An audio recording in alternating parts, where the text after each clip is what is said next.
Hello, everybody. Welcome to Matt and John Make a Podcast live stream. We are reacting to AEW Dynamite and NXT for today, December 11th. John, how are you doing? I am doing well right now, Matt. A very exciting night of some wrestling here. Yep. Um, so yeah, let's talk about some wrestling. You want to talk about, Um, so uh, you want to get into Dynamite first? yeah, I felt overall that it was a pretty decent show. The first 45 minutes were really good Mm-hmm. in my opinion. Um, the second hour kind of lost some steam. More specifically, once that big Swole and Emi Sakura match happened, it kind of just took a lot of the steam away. But Mm-hmm. a very good show nonetheless. But Dynamite started off. Moxley beat down a dude in like a legit in a legit 5 seconds, and this eventually leads to the inner circle coming out. And basically the whole thing with this was it led to Chris Jericho requesting for or trying to convince John Moxley to join the inner circle. Matt, did you see most of this year, Yeah, and what were your like thoughts? like I keep saying week after week, when Jericho comes on my TV, I listen. Um, Another case right here. I believe this was during the Leo Rush Andrew Garza match, and we'll talk about that in a little bit. Uh, I like this promo by Jericho. Uh, it made sense. It went through the history with them. Um, Obviously, if you watch WWE, you know their matches between them. He did mention that the thumbtacks, which as soon as he was talking about the history, I was waiting for that and brought it up. Uh, so that was good. So it made sense, this whole promo, in Mhm. my opinion. And doing like the heelish thing, trying to get him to join the inner circle, which was good. And I Well, had no yeah, problems. no, and to be perfectly honest, this is a good way to try and to kill some time, because as was announced on this show, AEW's next pay per view is going to be in Chicago again, which I felt like they really need to ease up on the events Yeah, in in Chicago. In Chicago, there's other I get that people. There's other people. There's other cities. I feel like it, it, like it every I freaking mean, pay per view is Chicago. Chicago.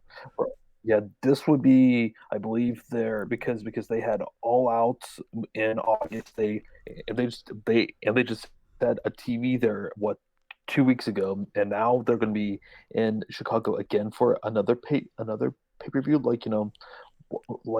Why not go down to a like Jacksonville, or a like Miami, or like Another big hell city. like hell like in like LA, New York, Boston. It's just like they like they're in real danger of oversaturating that marketplace. Hmm. And I agree with who I was talking with on Twitter about, these pay-per-views should be in different cities. Like I was fine with All Out being in Chicago because it was from the 1 year anniversary of All In, so I was fine with it. But now we're getting to a little bit of overkill here. I just don't really agree with that Yeah, decision. there's other cities. You can Mhm. go anywhere. Uh, Right. Name a city. Like it. I Chicago is a good wrestling town. We all know Mhm. this, but like, go somewhere else. Like, I know they know that's a guaranteed, probably sold out crowd, but Yeah. I'm that's like that was it's like the same thing to me with what WWE did with SummerSlam. It was like Mhm. LA, LA, LA, Yep. goes other places. Well, Like we were well, okay, good. Chicago too. There too. Think. Think about how many. Think about how many Raws and Smackdowns that they get every year. Like Right. it's But a little bit they're not ridiculous. there for every No, pay-per-view. no, and like I would like to see them like go out on the freaking West Coast. Like they have. They're Outside. slowly making their way over. Mhm. Like outside of double or nothing, like they haven't touched that yet. So I would like to see them go out to like San Francisco, San Diego, LA, obviously Seattle. Just like they just need to like hit other spots more specifically for pay-per-view. They are clearly are doing that with their with with AEW Dynamite. But Mm-hmm. yeah, but that was just my small rant on that. Oh, and after the promo with with like Jericho, this eventually they had a small video package for tonight's main event between Santana and Ortiz versus the Bucks, and it was also announced that the winner of this will become the new number one contenders to face to go on and face SCU next week for the tag team titles. Um, so this eventually led to a tag team match between Cody Rhodes and QT Marshall versus Blade and the Butcher. I Matt, saw the first thing, yeah, I mhm, saw go ahead.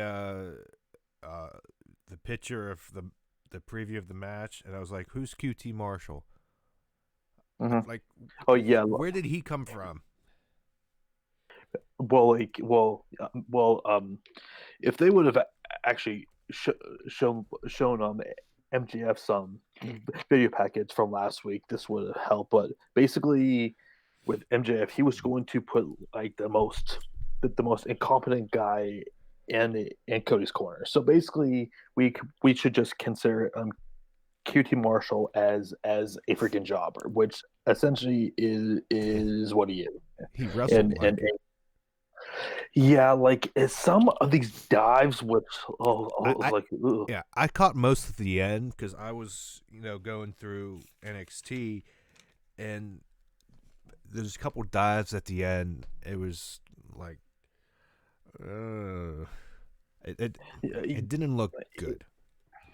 No, it looked weird. It looked awkward. Especially too. Do you remember towards the end where he's on top rope? He nearly lands on the back of his neck and nearly breaking his neck. I was like, ooh, but but but I tell you though, the one thing that was consistent though, Cody Rhodes is their biggest babyface, and it's not even close right now. Like, just the he has the crowd in the palm of his hand. Like they were just begging for Cody to get into this match, and like when he got in there, the crowd was hot. They stayed hot. Hell, they were even really hot for QT Marshall. Like they really wanted these guys to win here, and like honestly, this match here really helped on Blade and a Butcher. I feel it got them a little bit more over. They still have a long way to go with these guys because I didn't see entirely too much from them, but it was a good it was a good start from them as they got Yep. a victory here in pinning QT Marshall. Matt, thoughts on the match I overall? I wasn't really in. invested in the match. I Mhm. my the jury on Bad Bath and Beyond, I'm calling them. Uh, God damn it. yeah, I triple B's. I don't know. I, it's to me it's Dark Order vibes. I I wouldn't quite agree with that just because as we have been seeing with the video packages, be that is pre video package. yeah, it's more It's like what are you? mm, What? yeah, yeah, like and that's been one of the things that I've been criticizing this company about. But I was listening to Chris Jericho on a podcast. I think it was on Tuesday, and basically he was kind of saying the exact same things that I've been criticizing the company about. Is like they cannot debut these people cold.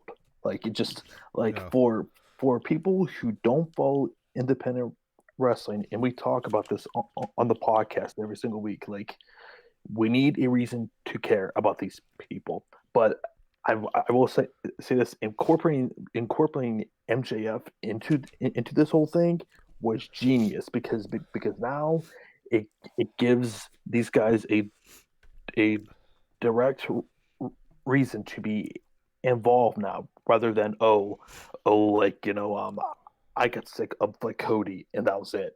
Like that was to me just really lazy there, but this worked here. Yeah. And then after the match, Darby Allin comes down, and so basically, like they're involving him with his feud against Butcher and the Blade here.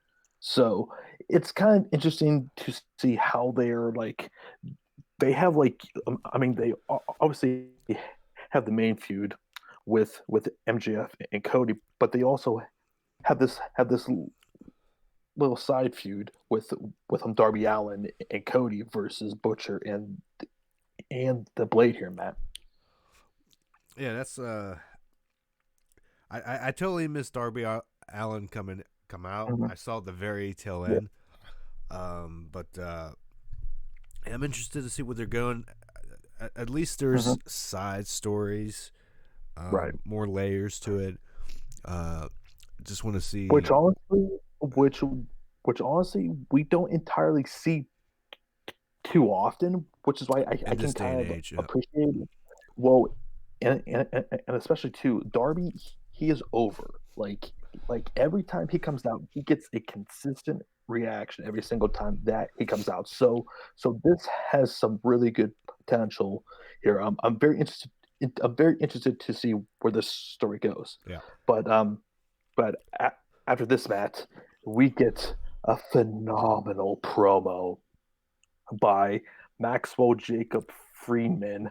Um, just every single time this man cuts a promo, I'm glued to my TV. Like Matt, your first initial thoughts on MGF's promo here. Uh, okay, he's another one I listen to.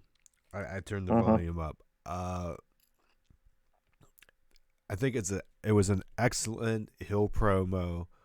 Um, mm-hmm, just targeting Cody, even attacked the lisp. That it's like mm-hmm. it was like the elephant in the room, if you will. I don't think nobody has done that before. No, Just well, and on top of that, no one has really talked about his fake hair yeah, to look like his cat pee. trying to look like his father and Dustin. So Yeah, so it was a good Hill promo. I hmm mean, just attacking the red hot baby face on things that shouldn't matter, but it just gets you. hmm If this was like legit, right? hmm And you he didn't know this was, fixed and whatnot. Um, this Mhm. would probably make you mad. If anybody did this Yeah. like on Twitter, like legit, and people have not Mhm. about Cody, but saying things about other people, people get mad. So I think this was Yeah, perfect.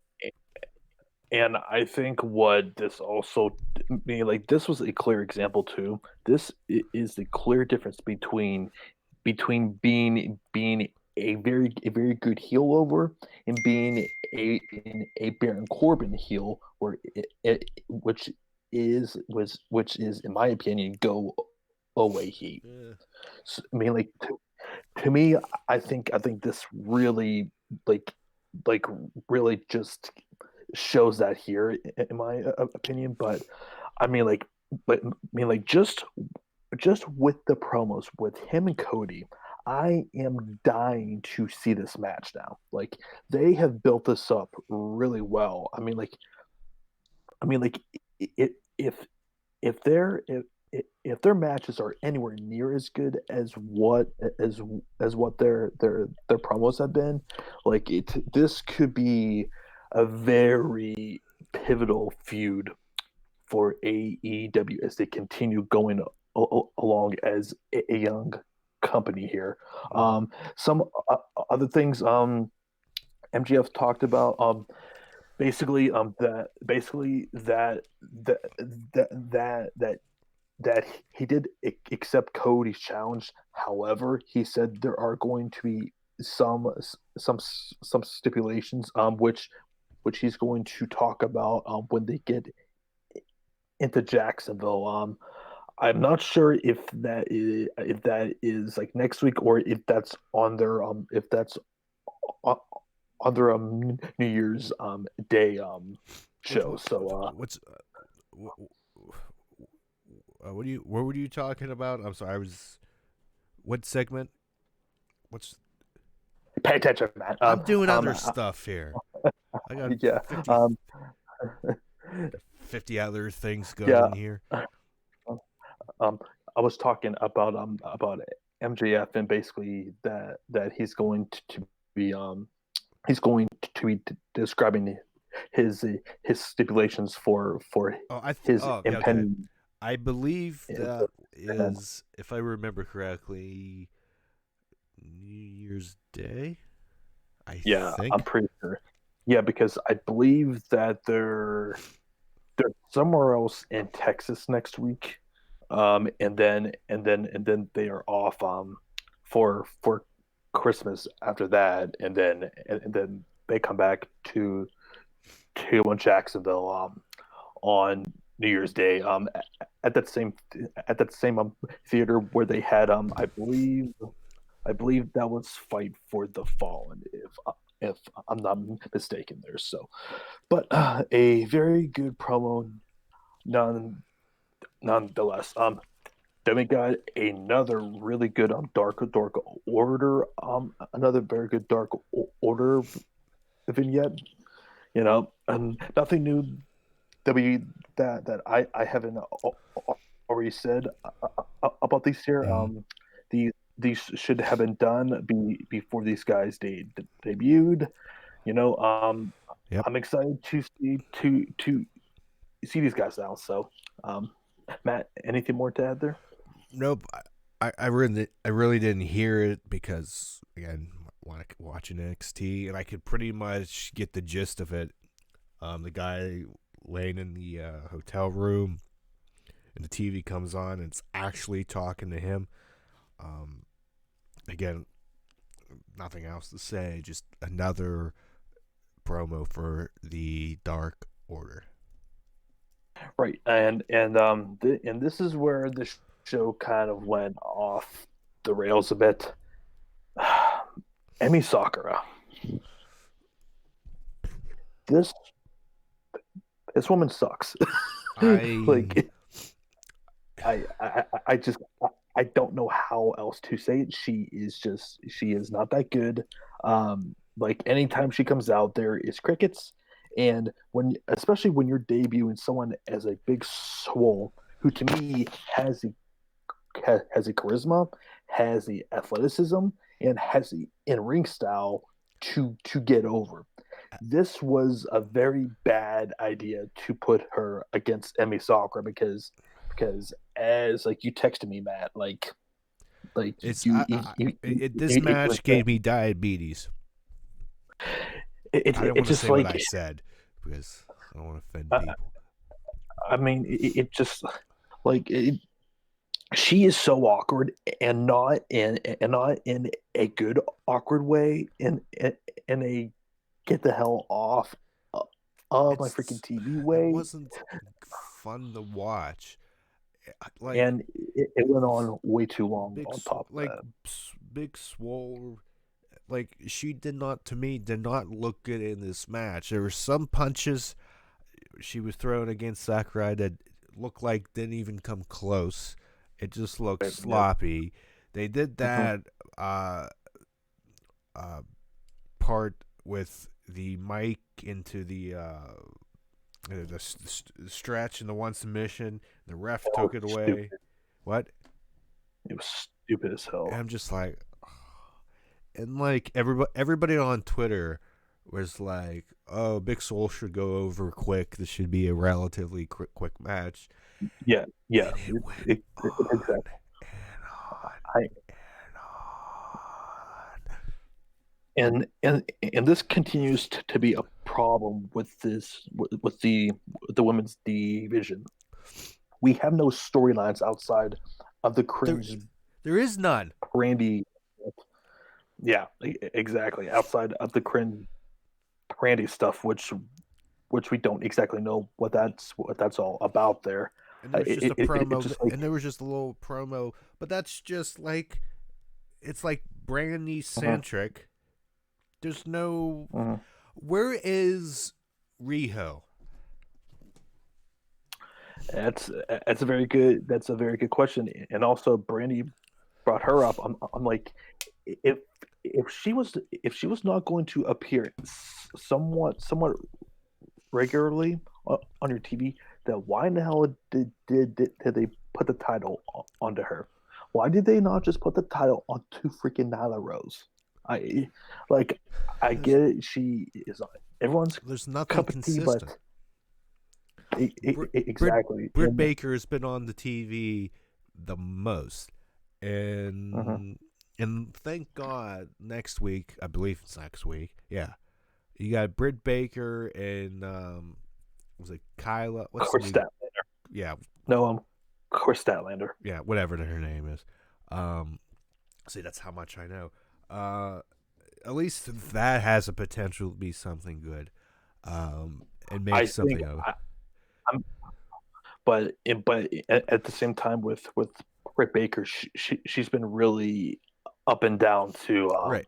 Like But like some weeks some weeks she looks really good. Some weeks she looks really green. So like they just their problem is now they just don't have any real direction with the but women but there's at right now. least two people. Yeah, but at least Hmm. there's two people that I somewhat care for. Hmm. Because Amy Sakurai just get off. They, She's they Freddie Mercury knockoff. Not even a knockoff. That would offend knockoffs. Like yeah, like it's not working. I don't want no. I want like feature Chris Statlander, um feature Awesome Kong, feature feature Shauna, like it just pretty much anyone except for Emi Sakura. Hikari Shida, she has looked pretty good from from what little that we have seen of her, but like they need to start to weed out some of these people who, to be perfectly honest, aren't really doing you any favors. And the absolute number one person in the women's division is definitely Emi Sakura. Just she just needs to go away, And and I'm this was hoping during yeah. that and I'm hoping that's coming sooner rather than later. And this was during the Um, Miriam Dakota Kai match, which they could have just stood there and right, poke each other to death. right, It would have been better than this match, in my opinion. It- yeah, and then we'll yeah. talk about what happened after the match later. All right. Next we had a tag team match between Kip Sabian and Shawn Spears versus Hangman Page and Kenny Omega. Now, I don't know why I don't know why this match happened. There just seemed to be no real story here outside The, of uh, yeah, wasn't the yeah, man. story that they want to find a tag team partner for Right. Shawn Yeah, Spears? for Because all of a yeah, sudden he needs a tag team to be like and the Four and Horsemen. and of course the freaking jag off Jelly Janela had to show up again because why I don't know. I cannot stand this man. He didn't This really guy's tie. terrible. He didn't really tie him down too good, did he? No, no, it looked incredibly fake there too, which made it even worse. But Wait, let me ask you something, because you yeah, know better than I do, because I don't watch it. Was it during maybe during being the elite or whatever, Hangman Page left the elite or something mm-hmm. happened? So, well, well, Kenny hasn't been really involved either, so I guess that kind of fits in here. But I okay. mean, I fail to see what the whole point of this was. Now we did see at the very end there, when Hangman um when Hangman stole that pin from Kenny. I'm not sure if that's potentially foreshadowing something with him and Kenny, which I wouldn't be against because it just seems like to me with Kenny and Hangman, they're just really directionless right now. I'm not exactly sure where they're going. So I mean, like something needs to freaking happen here, and we did see a promo backstage before this match with with with Pac. So I'm not sure if there's going to be another match between Kenny and Pox since they're both tied at one apiece. I would imagine that's probably is going to be it's probably going to be a match that's probably is going to happen at the next per view there. So I mean that was my that was my main criticism of this tag Yeah. match. I just didn't know what the exact point was. Mm-hmm. Um, so then after that we got the like odd Brandy promo, which I didn't get she's it. just yeah, like you didn't really miss much. It just like she's just talking about the people who she brought into her like what's she calling it? Her like nightmare collect Yeah, or Nightmare Collective, whatever. Yeah, whatever. yeah, The yeah. other So freaking cult. right, We got exactly. three. So mhm. Yeah, so now this leads to a match between Sammy Guevara versus Luchasaurus, and I will say this here: You can. why I want to throw did that they? phone away. Sammy Guevara's Okay, phone. well, He come. before that, why are we kicking off Excalibur and Tony Schiavone and leaving it up to JR to call this match? I You love know, you, JR. You are the best commentator that there ever was, but he cannot call a match by himself anymore. Throughout this whole entire thing, he just looked lost. He looked confused. I just like they cannot do that anymore. This is not 1998. This is not 1998 JR anymore. yeah. I kind of wish, and I love that Hager had a headset on, and he didn't say anything. Mm-hmm. I kind of wish they would have just Yeah. took Excalibur away. I know this wouldn't make any sense, but it'd Mm-hmm. be funny to me. Take Excalibur away, put Hager on headset, and have him not say a damn thing. That would be hilarious. Which I would have been perfectly fine with. But It's at just the same time, like, I like to hear but Jericho. but uh, yeah, I mean, he was entertaining as hell here, as he normally is. This eventually leads. Luchasaurus is incredibly over. To me, is a potential future world champion for them down the line. Um, and they really protected him here. He beat Sammy. He beat Sammy relatively easily here, as he should have. So yeah, solid match, and then this, then there was a little brawl with Jericho, um Hager, and Sammy, against the Jurassic Express, and they teased with with Jungle Boy pinning Chris on officially, of course, but I think that there was definitely a lot of confusion as far as what kind of a freaking match that Chris Jericho and Jungle Boy are actually having next week. A lot of people thought, and myself included, that this was going to be a title match. This it is actually a like non-title match, and there's Wait, only a like 10 minute. There's only a 10-minute time limit. So basically, basically, my whole thing that I'm kind of expecting, I would not be surprised if this ended in a like a draw here, similar to how Cody and Darby Allin ended in a sort of way where he looks really good, or like yeah, or like Chris just like beats him with like 5 seconds or so left. yeah. Regardless, Now that you said that, yeah. I kind of do remember about the 10 minutes. But yeah, I Hmm. would have thought it was for the. Yeah, for the title. Yeah, I don't know. Yeah. Anyways, but I still like the tease that says, "Hey, he can win." Um. Hmm. So yeah. Well, and on top of that, they need to try and to build up other guys there. So, Oh, it we'll see sucks to be how. sick. Let me tell you. For sure.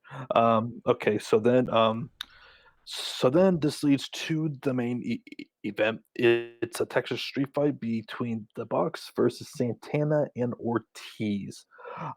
This was pretty good for the most part. I do feel that they kind of overdid it a little bit with the table spots here. I think like just like some of them were just like Yeah, looked kind of excessive I and then just unnecessary.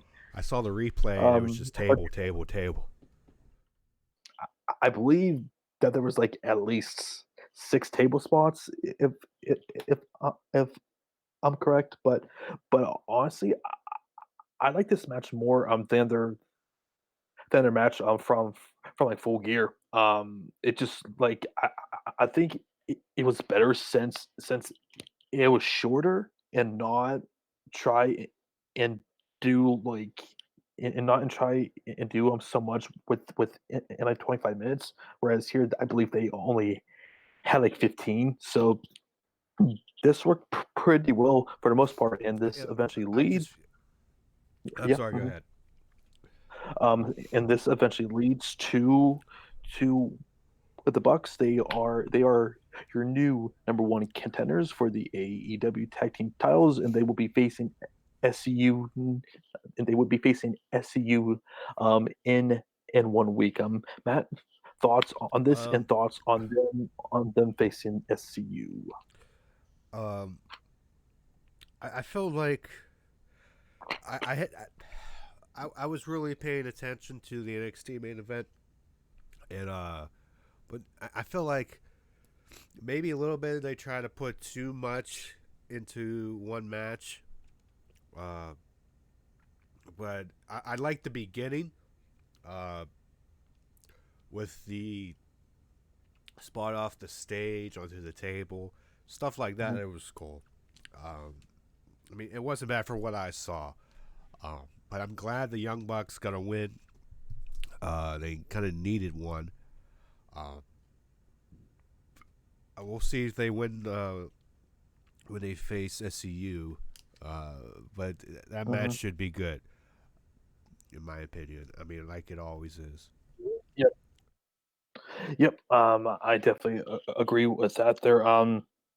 So yeah, solid show. Like I said, first hour I think was clearly better than our number two. Um, and a side note, the as far as with the as that the audio was a lot better this week. Production was a lot better this week. So you definitely some positives for Dynamite.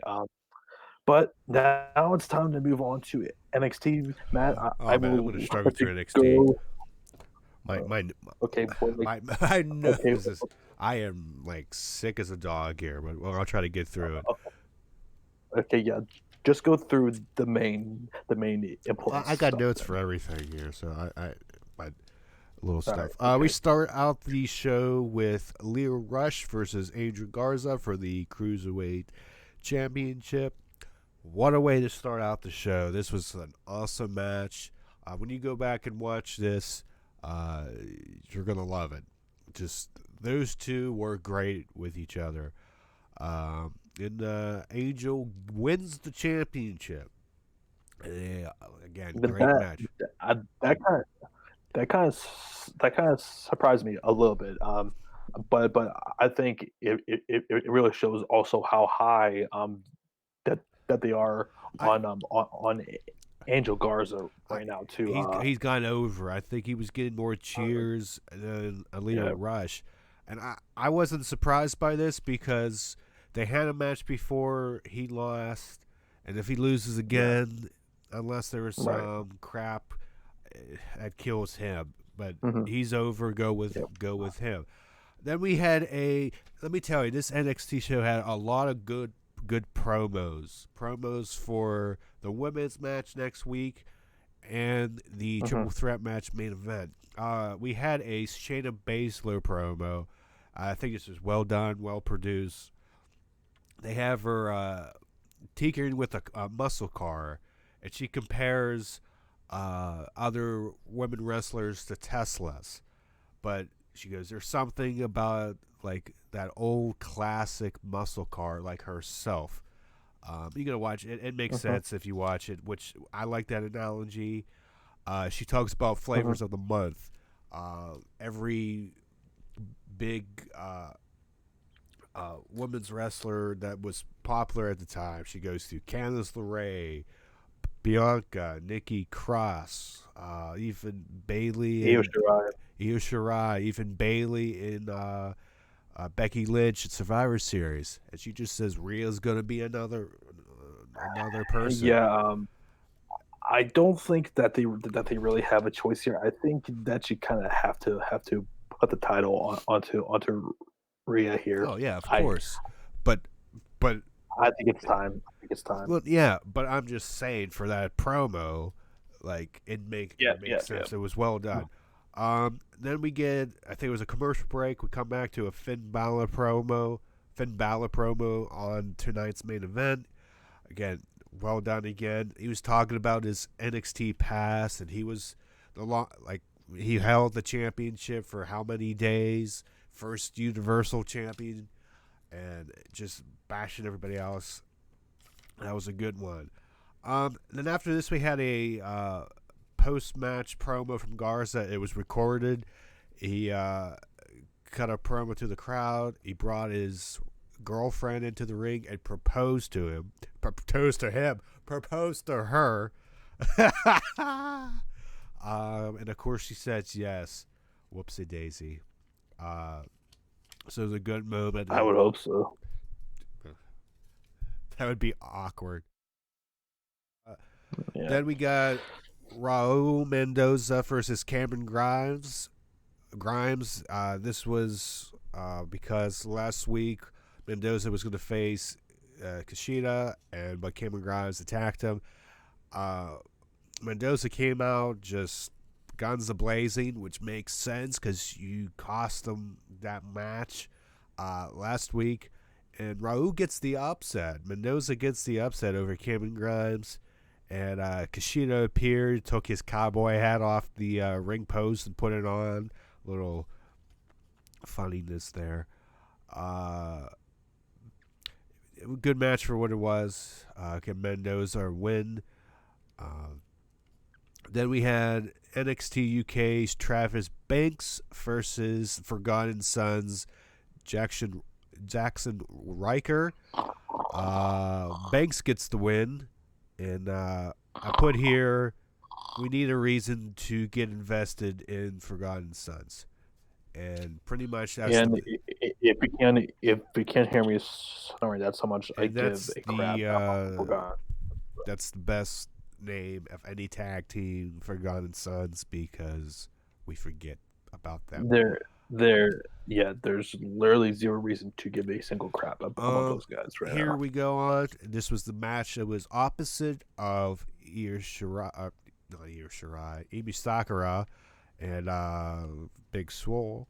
It's Mia Yim versus Dakota Kai. Let me tell you, Dakota Kai has some heat. Crowd does not like her. That's good. She's over. She uses an exposed turnbuckle for the win. Mia Yim's head goes head first, obviously, into the turnbuckle and gets the win. Then after the match, had a post-match fight, got into the crowd, into the technical area. Mia Yim sets up two tables side by side.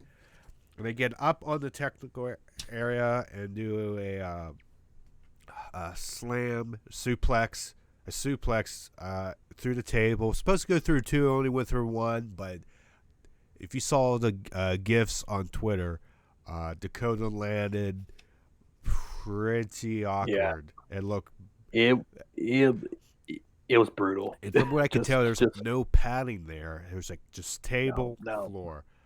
So that was good. That's segment alone. What was that?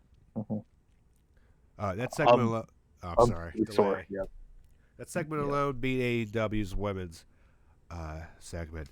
Then we had a promo with Keith Lee for later on tonight. Then we got Breezango versus the Singh brothers. I have here Breezango's a good team. They need to build them up because we need some tag teams, and they work good. I know the gimmick might look silly and whatnot, but in the ring, they're great. Yeah, they are. It's just like I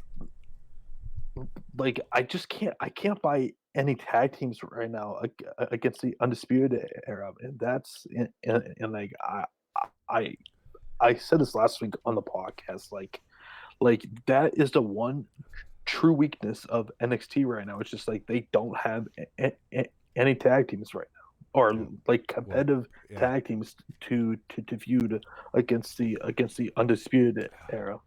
Yeah, and then we get a promo package with Rhea Ripley, because for next week, another well done. These make you want to see these matches next week, make it feel important, and you can see it when you watch it. Then we get Kaden Carter versus Bianca Belair. They made Carter look good, even though Belair got the win. But it was a solid match, nothing to blow you away. But got Carter a rub and Belair a win. Then finally we get to the main event. Keith Lee versus Finn Balor versus Tommaso Ciampa. For the winner gets to face Adam Cole next week. What else do I have to say about that match? That was a solid, awesome main event. Yeah, I just and I Balor gets don't the win. know. Yeah, I don't know how I feel about Balor about Balor winning here because I think it makes the match incredibly predictable here. Um, it just, in my opinion, I really do feel that they really should have gone with Champa versus Cole. It would have added some more unpredictability there because I don't think anyone really believes that Pat Balor is going to be Cole. Maybe he does, but I don't think he has been built up enough to where you are saying, yeah, like I think he's definitely is going to have a chance. I honestly, I kind of would have rather even have had him would have rather have had Keith Lee win the match Yeah, just because since he's been involved with the Undisputed Era through from like War Games, but it yeah, should be a really good match for right. next week, and it's a very loaded card, and it is the final NXT show of 2019. In the decade. Uh, Mm-hmm. I like the Right. finish of this match. I think it was well done. That was the one thing I wrote down. Keith Lee had Ciampa in the Spirit Bomb, and he Uh-huh. was facing the turnbuckle, and Balor was on the top. And when Keith Lee hit the Spirit Bomb, I don't know why am I doing this. Uh, Keith Lee couldn't see Balor on the top because obviously Mhm. Ciampa's in his face, and immediately when he hits it, Finn Balor hits the coup de grace and gets the win. I thought that was a creative finish. It Mhm. and like it makes sense. You have these other spots you see, especially people diving off the top rope and people are Right. brawling, and they kind of just like look, and it's like, oh, okay. But this one, like to me, this finish made sense. So that was good. But this was an excellent match. I think the second half of the match was the best. Not saying the first half was bad, but it really picked steam when they were going home. Right. So Right. I think that was a solid NXT this week. They booked in the beginning and the end of the shows very well. Great matches. Good spot with Mia Yim and Dakota Kai. Get that feud and that whole storyline still going. Uh, Right. and they got other people over in the undercard. Mhm. Um, so yeah, I think it was another solid show, and we'll see what happens tomorrow in the ratings. I think it Mhm. probably might be close Yeah, again. and honestly, I think AEW will probably win this week, just edging it out. But I definitely think though, for next week, NXT is probably beating AEW just based off of with the NXT title in the Yeah, in the yeah, women's title match. There's clearly more interest with that there, but I it's feel going to be like I close felt this like week. overall, right. But I felt overall that AEW, um, just based off of what you were telling me, looked like the better show.